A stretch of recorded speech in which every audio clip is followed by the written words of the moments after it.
Telangana PCC chief ఎవరనేది మరికొన్ని గంటల్లో తేలిపోనుంది. పగ్గాలు ఎవరికి ఇవ్వాలనే దానిపై కసరత్తు చేస్తోంది ఏఐసీసీ. ఇవాళ రాత్రి 8 గంటలకు ఢిల్లీలో కాంగ్రెస్ నేతల కీలక సమావేశం జరగనుంది. తెలంగాణ పీసీసీ చీఫ్ ఎంపిక, మంత్రివర్గ విస్తరణపై చర్చ జరపనున్నారు ఢిల్లీ పెద్దలు. ఇప్పటికే తెలంగాణ నేతలంతా అందుబాటులో ఉండాలని ఏఐసీసీ ఆదేశించింది. దీంతో కొత్తగూడెం పర్యటన వాయిదా వేసుకుని మరీ ఢిల్లీ వెళ్లారు deputy CM Bhatti Vikramarka. CM Revanth Reddy కూడా అక్కడే ఉన్నారు. పీసీసీ చీఫ్ పదవి కోసం పలువురు నేతలు ప్రయత్నాలు చేస్తున్నారు. మహేష్ కుమార్ గౌడ్, మధు యాష్కి సోనియా గాంధీని విడివిడిగా కలిసినట్లు సమాచారం. పీసీసీ అధ్యక్షుడి రేసులో మహేష్ కుమార్ గౌడ్, మధు యాష్కి, పొన్నం ప్రభాకర్, సీతక్క, బలరాం నాయక్ ఉన్నట్లు తెలుస్తోంది. అసలు పీసీసీ చీఫ్ రేస్లో ఎవరున్నారనే దానిపై పూర్తి డీటెయిల్స్ మా ప్రతినిధి రాకేష్ అందిస్తారు.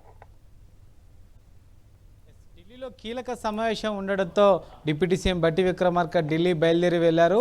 ఈరోజు రాత్రి 8 గంటలకు ఢిల్లీలో పీసీసీ చీఫ్ రేవంత్ రెడ్డి అలాగే కేసీ వేణుగోపాల్ అధ్యక్షతన కీలక సమావేశం జరగబోతోంది. పీసీసీ అధ్యక్షుడు ఎన్నికపై కీలక నిర్ణయం తీసుకోబోతున్నారు. నేటితో పీసీసీ చీఫ్ రేవంత్ రెడ్డి పదవీకాలం ముగియనున్న నేపథ్యంలో కొత్త అధ్యక్షుడు ఎన్నికకు సంబంధించి పార్టీ నేతల అభిప్రాయం తీసుకోబోతున్నారు. ప్రస్తుతం పీసీసీ చీఫ్గా ఉన్న రేవంత్ రెడ్డి సీఎంగా ఉండడంతో ఆయన ఆ బాధ్యతల నుంచి తప్పుకోవాలనుకుంటున్నారు. ఇప్పటికే ఈ విషయానికి సంబంధించి అధిష్టానానికి చెప్పడంతో అధిష్టానం కూడా కొత్త అధ్యక్షుడు ఎన్నికకు సంబంధించి కసరత్తు ఇప్పటికే ప్రారంభించింది. సునీల్ కనుగోలు టీం ద్వారా కొంత సమాచారాన్ని తెప్పించుకుంది.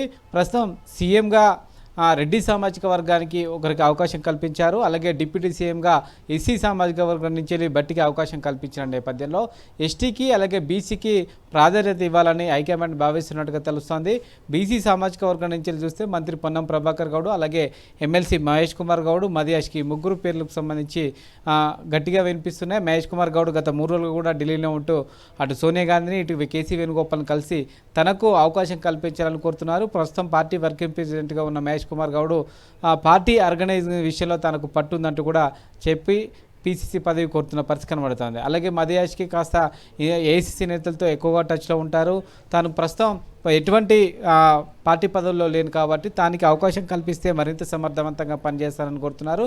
యాజ్గా పొన్నం ప్రభాకర్ కూడా తనకు మంత్రి పదవితో పాటు పీసీసీ పదవి కోరుతున్నట్టుగా తెలుస్తోంది.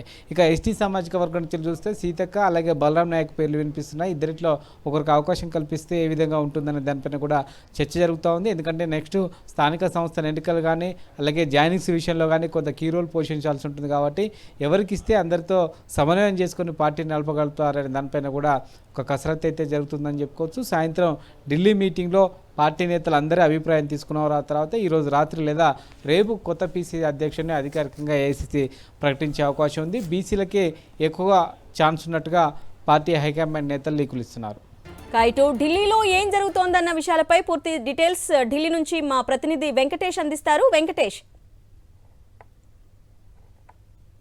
తెలంగాణ పీసీసీ అధ్యక్షుడిగా రేవంత్ రెడ్డి పదవీ కాలం ముగిసిపోయింది. ఆ నేపథ్యంలో ఈరోజు రాత్రి 8 గంటలకు ఏఐసీసీ దీనిపైన కసరత్తు జరుపుతోంది, సమావేశం ఏర్పాటు చేసింది. ఇప్పటికే రేవంత్ రెడ్డి కొద్దిసేపటి కిందట ఢిల్లీలో మీడియాతో సుమారు 3 గంటల పాటు చిట్చాట్ చేశారు. సో తన పదవీ కాలంలో రాష్ట్రంలో కాంగ్రెస్ పార్టీని అధికారంలోకి తీసుకొచ్చానని, పార్లమెంటు ఎన్నికల్లో కూడా కాంగ్రెస్ పార్టీ మంచి ఫలితాలు సాధించిందని ఆయన విశ్లేషించారు. సో ఈ నేపథ్యంలో తన పదవి బాధ్యతలు ముగిసినటువంటి నేపథ్యంలో ఈ పదవి మరొకరికి ఇవ్వాలని ఆయన ఇప్పటికే ఏఐసీసీ పెద్దలకు చెప్పినటువంటి విషయాన్ని వెల్లడించారు.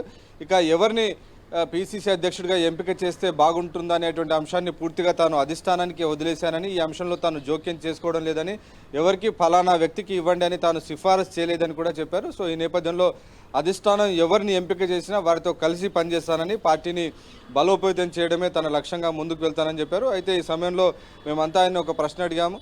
పీసీసీ అధ్యక్షుడిగా ఉన్నటువంటి వ్యక్తి పార్టీ ప్రభుత్వం చేస్తున్నటువంటి కార్యక్రమాలన్నిటిని కూడా ప్రజల్లోకి తీసుకెళ్లాల్సినటువంటి అవసరం ఉన్నటువంటి నేపథ్యంలో ఇద్దరు కూడా కలిసి పనిచేసేటువంటి అవసరం ఉంటుంది. కాబట్టి ఆ సందర్భంలో మీరు ఎవరైనా పేరును సూచించారంటే తాను ఎవరిని తన ఛాయిస్గా చెప్పలేదని, అధిష్టానానికే పూర్తిగా వదిలేశానని ఆయన వెల్లడించినటువంటి పరిస్థితి. సో ఈ నేపథ్యంలో అధిష్టానం ఎవరిని ఎంపిక చేస్తుందనేటువంటి ఒక ఉత్కంఠ అయితే నెలకొంది. ప్రధానంగా ఈ పోస్టు కోసం, పీసీసీ అధ్యక్ష పదవి కోసం ప్రస్తుతం వర్కింగ్ ప్రెసిడెంట్గా ఉన్నటువంటి ఎమ్మెల్సీ మహేష్ కుమార్ గౌడ్ రేసులో ముందంజలో ఉన్నారు.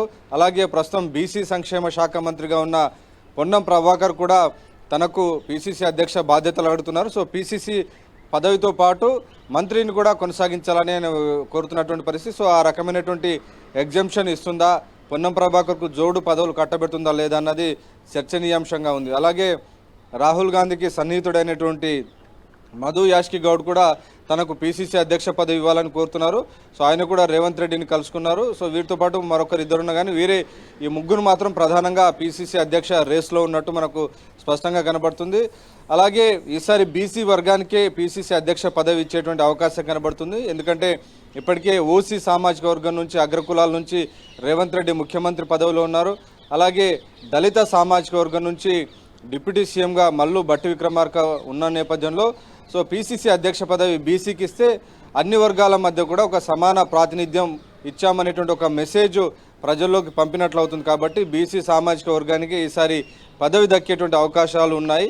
సో ఆ నేపథ్యంలో ఈ బీసీలో ప్రధానంగా పోటీ పడుతున్నటువంటి ఈ ముగ్గురులో ఎవరిని పీసీసీ అధ్యక్ష పదవి వరిస్తుందనేది ఈరోజు సమావేశంలో కొంత క్లారిటీ వచ్చేటువంటి అవకాశం ఉంది. సో క్లారిటీ వచ్చిన వెంటనే అధిష్టానం కూడా ఎవరు నూతన అధ్యక్షుడు అనేది ప్రకటించేటువంటి పరిస్థితి ఉంది.